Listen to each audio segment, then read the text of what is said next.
inminente de acudir a la instancia del Tribunal Constitucional. Veamos qué es lo que está pasando con esta situación.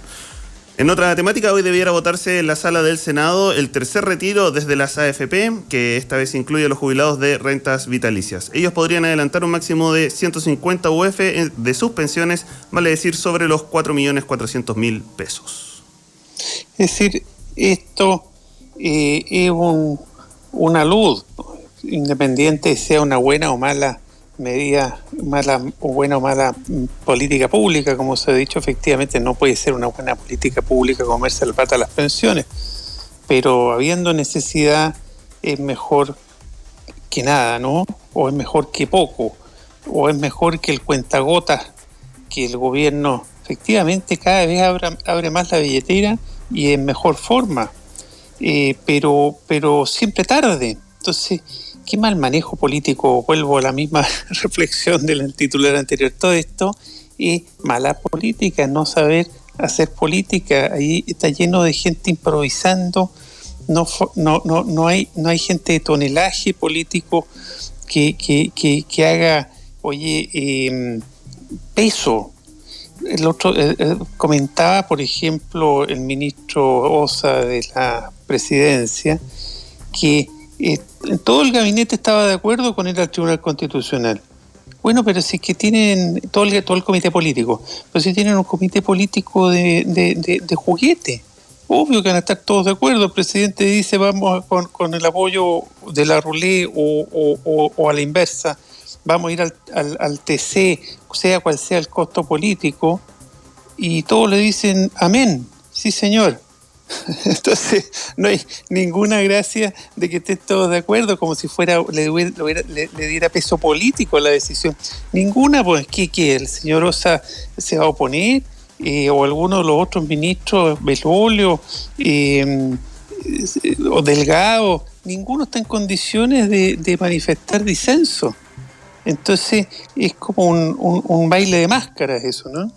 Bueno, y además hoy día en la tercera viene una carta firmada por diversos ministros, varios de los que tú mencionas, donde dicen que nunca hubo divisiones, que siempre estuvieron detrás de apoyar justamente esta decisión de ir al Tribunal Constitucional. Bueno, claro, pues sí, oye, ninguno está en condiciones ni políticas, ni humanas, ni personales, digo, de disentir respecto de una decisión que toma el presidente con su principal asesor, señor Larroulé.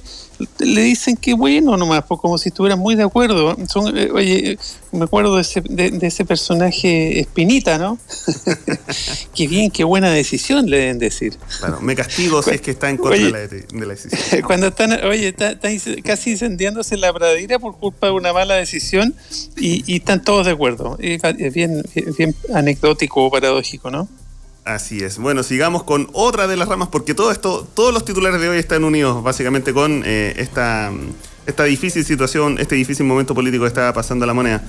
Parlamentarios de oposición analizan una posible acusación constitucional contra el presidente Sebastián Piñera. Desde el gobierno, el ministro secretario general de la presidencia, Juan José Osa, planteó que esta opción es una jugarreta política de mala fe.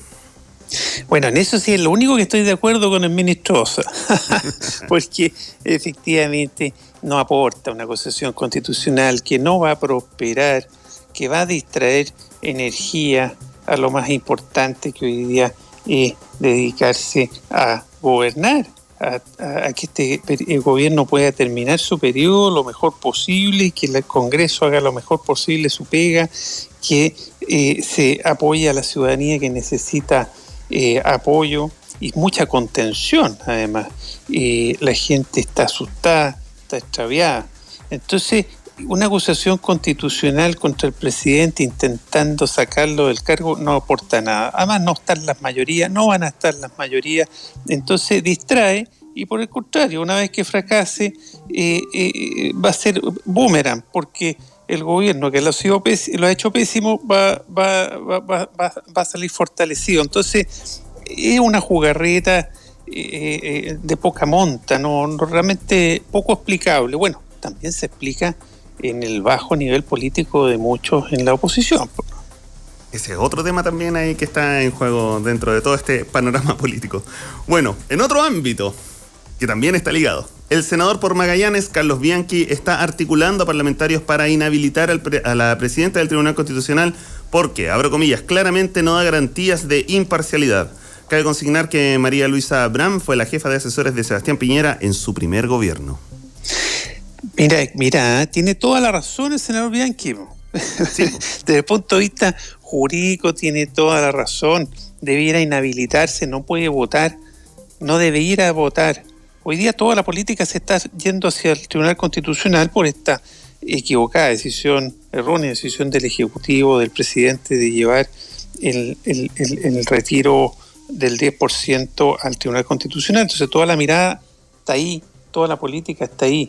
Y tenemos como principal actora con voto dirimente a la presidenta, María Luisa Abraham, que fue la principal asesora del segundo piso, es decir, el mismo puesto que tiene la Rulé hoy día, lo ocupaba ella en el primer gobierno de Piñera. Y al finalizar el gobierno, Piñera la premia, entre comillas, porque la pone en el Tribunal Constitucional, pero es una especie de guardaespaldas que tiene en el Tribunal Constitucional, una especie de sicaria para hacer su voluntad. Y cuando vuelve al gobierno, bueno, María Luisa Abraham hace lo que tenía que hacer desde ese punto de vista, si ella no tiene independencia para fallar. Ella falla de acuerdo a lo que le pide el presidente Piñera, que fue quien la nombró. Entonces, ¿cómo puede ser posible que integre sala para efectos de decidir cosas en las cuales el presidente Piñera ya emitió opinión y sabe ella lo que quiere su jefe? ¿No? Decir, el señor Bianchi tiene toda la razón. Sorprendente que la clase política no se le hubiera ocurrido antes. Veamos cómo prospera eso en todo caso, pero de que jurídicamente tiene razón porque lo que busca, es decir, los tribunales, los jueces, en este caso los ministros del Tribunal Constitucional, tienen que ser independientes y tienen que no tener interés en las causas donde se pronuncian. Y aquí ella evidentemente tiene el interés de favorecer a quien la nombró, que fue el presidente Piñera hace algunos años, en su primer gobierno. Entonces, no tiene la independencia suficiente o necesaria para integrar una sala de un tribunal que tiene que decir algo de tanta importancia como es el retiro del 10%. Veamos cómo evoluciona. Veamos cómo evoluciona y recordar un par de cosas. Primero, el tribunal tiene 10 integrantes. Un tribunal con número par llama la atención. Por tanto, el voto, como tú decías, de María Luisa Abraham es dirimente. Vale decir, en caso de empate, 5 y 5, el voto de ella vale por 2. En su calidad de presidenta. Exactamente. Claro. Y otro tema que también podría llegar al Tribunal Constitucional. La Cámara de Diputados aprobó en general el proyecto de la oposición de impuesto a los superricos. Entre los apoyos se contó a parlamentarios de la UDI. La iniciativa vuelve a la Comisión de Constitución para analizar algunas indicaciones.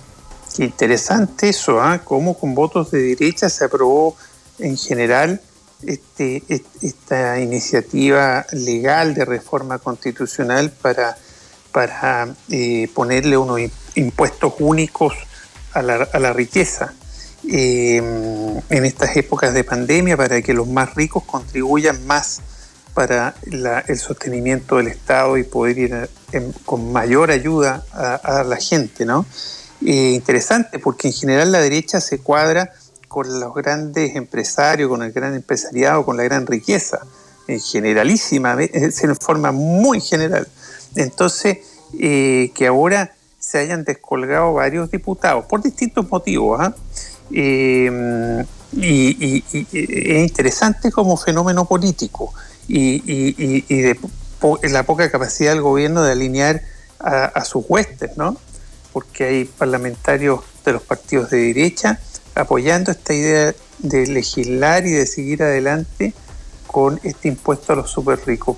Bien curioso. Por supuesto están todos los votos de la oposición, pero como necesita un quórum especial, porque es reforma constitucional, y estuvieron los votos de muchos de derecha. Bien interesante. Claro que ahora tiene que volver a discutirse indicaciones, pero interesante como fenómeno de dispersión, de falta de conducción de la moneda y de aquiescencia, de convicción que ya cada vez penetra a más y más gente de que los súper ricos tienen que contribuir más a la cohesión social, a la paz social, ¿no?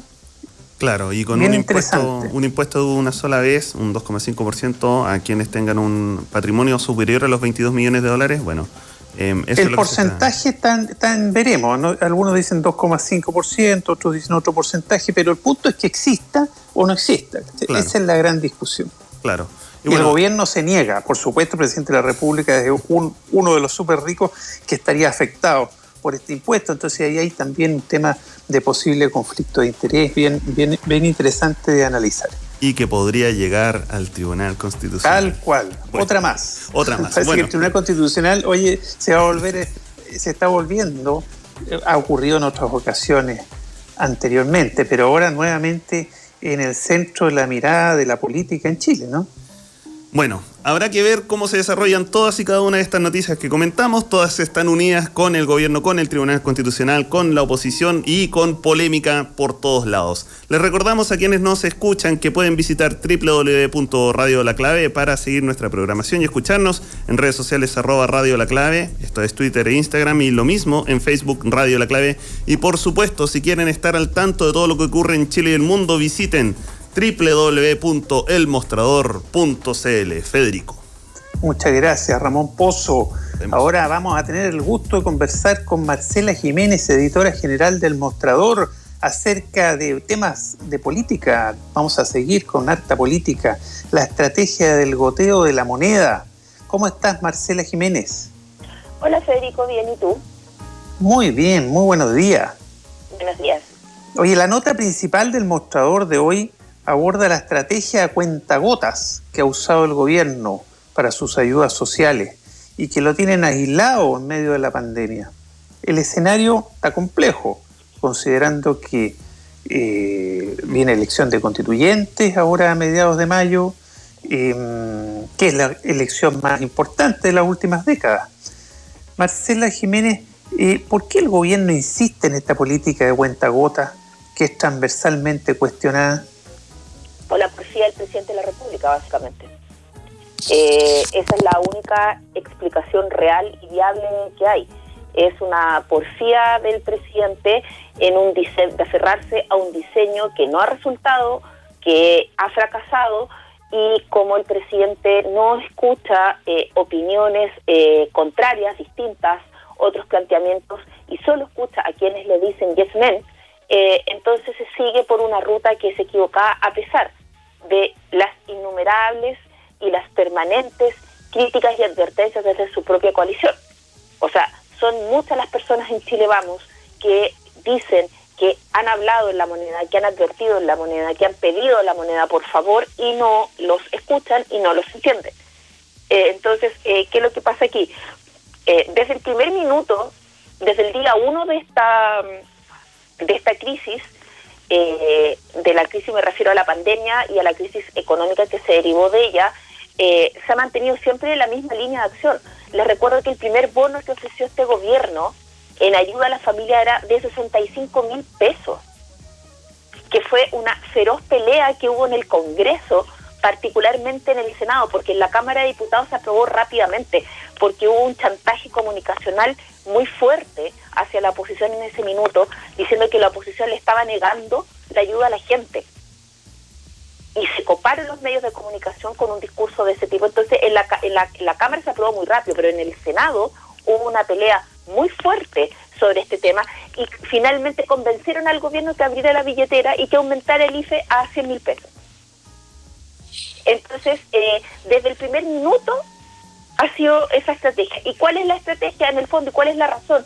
Que el argumento básico es que dicen que como no saben cuánto va a durar la pandemia, prefieren ir entregando la ayuda a cuentagotas para no gastarse toda la plata inmediatamente.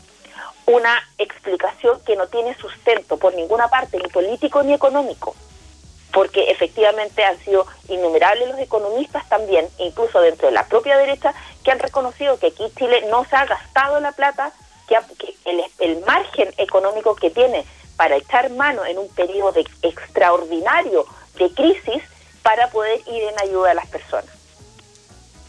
Entonces aquí hay un tema que tiene que ver con la porfía presidencial, con la incapacidad de este presidente de poder manejar escenarios de crisis, escenarios absolutamente extraordinarios, porque el mal manejo también estuvo en el estallido social.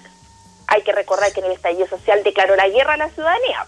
Entonces, esa incapacidad para adaptarse a los nuevos escenarios, para adaptarse a la crisis y tener siempre la razón y no reconocer o no ceder terreno, se transforma en una complicación muy grande para la derecha y para el oficialismo, muy grande, porque están en una ruta que tiene, como dice el título de portada hoy día del Mostrador, de una nota de Nan Leighton, está llevando al gobierno al borde de la cornisa, como ustedes conversaban al principio. O sea, hay un escenario bastante complejo, si el escenario ya estaba tenso y complicado por las críticas de las malas coberturas de los bonos que hace el gobierno, por los problemas de los requisitos, porque la gente postula y no queda, no le dan la plata. Es cierto, hay 1,5 millones de personas que sí le han llegado los bonos, pero son muchas más también las que no les han llegado. Hay un margen importante de gente que no recibe los bonos, que no ha recibido ninguna ayuda, de ninguna índole, que no califica. Entonces, esa sensación de que el Estado no te ha protegido es muy fuerte, y si eso se suma a un presidente que no tiene credibilidad y que en cada aparición dinamita la poca credibilidad o prestigio que le va quedando, porque es imposible que un presidente haga una cadena para anunciar un IFE de emergencia, anunciar que va a poner más plata, que va a dar beneficio, que después durante varios días haya una serie de problemas administrativos por los cuales la gente no puede acceder a esos beneficios, requisitos, que parece una gincana esto, para que después salga de nuevo a decir que lo va a ampliar, que va a corregir su propio anuncio. Claro, lo que pasa es que ahí también yo pienso que juega, a propósito de esta estrategia cuenta-gota, porque claro, ahí hubo un error, pero en general durante todo este proceso ha sido así, ¿no? Anuncian que va a entregar A, y después, bueno, ya como se da cuenta que no fue suficiente, y era evidente que no iba a ser suficiente, como que estira el elástico y da B, y después estira el elástico y da C, y así va como entregando a cuentagotas, como dice el titular. Pero ahí yo creo que le juega en contra definitivamente no solo su falta de política y de liderazgo y conducción, sino que su historia, ¿no? Porque él ha sido un empresario especulador toda su vida, nunca ha sido un empresario con chimenea, por decir, de empresa que genere, que produzca, sino que ha sido un inversionista de entrar y salir, de negociar posiciones. Entonces, claro, en las negociaciones muchas veces hay que reservarse cartas y ceder de a poco, y es todo un proceso la negociación, hay escuelas de negociación, ¿no? Eso es verdad, Federico, o sea, hay que ser honesto, o sea, Sebastián Piñera nunca ha sido un estadista, jamás ha sido un estadista, y alguna vez yo lo dije en esta radio, en este mismo programa, o sea, la gente no votó por Sebastián Piñera por su idea de país, por su proyecto de sociedad, la gente votó por Sebastián Piñera porque prometió tiempos mejores y empleo. Esa es la razón por la que claro, mayor, oye, prometió y amenazó con que este país se iba a transformar en Chilezuela. O sea, sí, esos fueron los factores que llevaron a la gente y un mal candidato de la oposición y la falta de proyectos y etcétera, etcétera. Pero básicamente esa es la razón. Entonces, claro, tenemos un presidente que no es un estadista, tenemos un presidente que es un especulador, un presidente que además es cortoplacista. Él juega a la semana, él juega a la encuesta CADEM del domingo. A nada más, que le va pésimo más, porque si la CADEM ya marca, va en baja sostenida. Entonces, ¿qué es lo que oye, la CADEM que la financia el propio gobierno. Sí, entonces estamos en un círculo vicioso. Porque, por ejemplo, ayer se decía que en términos sanitarios, comunas como Las Condes, Vitacura y La Barnechea han bajado en un 40% su nivel de contagio. Otras comunas como Ñuñoa, la mía, lo ha bajado un 10%. Pero las comunas del sector sur de Santiago, del sector poniente de Santiago, han bajado, si es que, un 0,1, un 0,5, si es que. ¿Por qué pasa eso? Porque en el sector oriente la gente sí tiene la posibilidad de quedarse en sus casas, de hacer cuarentena efectiva, de hacer teletrabajo. Pero si a la gente no se le da la plata que corresponde para que se pueda quedar en su casa, obviamente que la pandemia no se va a detener nunca, Y obviamente que esta pandemia no va a tener fin, por lo menos no va a tener fin este año. Entonces, es un círculo absolutamente vicioso y esta estrategia al cuentagotas está generando mucha resistencia y muchos problemas al interior de la derecha, porque claramente las palabras del ministro Cerda, cuando dice, si después de junio es necesario ampliar el IFE, lo vamos a hacer, eso quiere decir que sí hay plata. Eso quiere decir que sí hay plata para sostener. O se puede conseguir, pero un crédito. O se puede conseguir que el gobierno se ha negado sistemáticamente. Entonces, lo que no se entiende y que es lo que reclaman desde la derecha es que el gobierno no se mueve un ápice de una ruta sin entender las condiciones extraordinarias en las que se está. Claro, porque no está cumpliendo el rol de gobierno de todos los chilenos y de ir en ayuda, sino que está negociando. Se entiende como negociando. O sea, ya me pedí un poco más, te doy un poco más. Si puedo no dártelo, no te lo doy. Y ese no es definitivamente no un criterio de estadista, como dices tú. Y están pagando los costos. Y además me imagino, Marcela, ¿qué opinión tienes tú respecto de, lo hemos conversado otras veces, pero para ir redondeando ideas del equipo político? Porque ayer se supo, como si fuera una gran gracia, de que el equipo político de La Moneda estuvieron todos de acuerdo con ir al Tribunal Constitucional para impugnar la ley del 10%, y con lo que está, todo el país tenso, erizado, todo el ambiente político nacional e internacional. Pero dijeron que estaban todos de acuerdo como si eso fuera un gran respaldo político, y a mí me parece que es como lo contrario, ¿no? Es lo que pasa, Federico, que es al revés el tema. Lo que pasa es que cuando se anunció lo del comité político, pasaron dos cosas. El anuncio lo hizo el ministro Juan José Ossa de las Express, acompañado del vocero Jaime Belolio y del ministro de Hacienda Rodrigo Cerda. Pero no estaban ni el ministro del Interior Rodrigo Delgado, ni la ministra de Desarrollo Social Carla Rubilar. Eso dio pie a reporteos, y en diarios de circulación nacional se plasmó al día siguiente que la decisión no había sido unánime, que al interior del comité político habían divisiones y habían fracturas, porque no todos estaban de acuerdo con la decisión del gobierno. Por eso que el gobierno salió ayer a decir que estaban todos de acuerdo. Ya, esa es la historia, esa es la historia de la noticia. Pero como hay un mal manejo político y un manejo político como de presidencia de curso en vez de presidencia de país, hoy día, como eso es poco convincente, fue poco convincente esa explicación, hoy día hay una carta, la carta que ustedes decían en los titulares, una carta breve, concisa, firmada por todos los ministros del comité político, desmintiendo el rumor de que estaban fracturados y que no estaban de acuerdo con el presidente. Es de comunicación 1, cuando tú sales a desmentir un rumor y hacerte cargo del rumor, que lo que estás haciendo es validarlo. Eso es disculpa, yo quería agregar una cosa. Es un rumor que tiene bastante asidero en todo caso. Es una versión que tiene, porque esas cosas no se inventan. Esas cosas, si eso sale plasmado en una nota, es porque te lo dicen. Te lo dicen los asesores, te lo dicen los ministros en off the record, te lo dicen la gente que trabaja en el gobierno y te dicen, ¿sabes qué? No estudió, porque uno va y dice, oye, ¿por qué no estuvieron los ministros? Te van a decir porque era el diseño, porque era lo que les correspondía, o porque ellos no estaban de acuerdo y no quisieron aparecer. En dos perfiles de personas, además, que es sumamente coincidente con su accionar.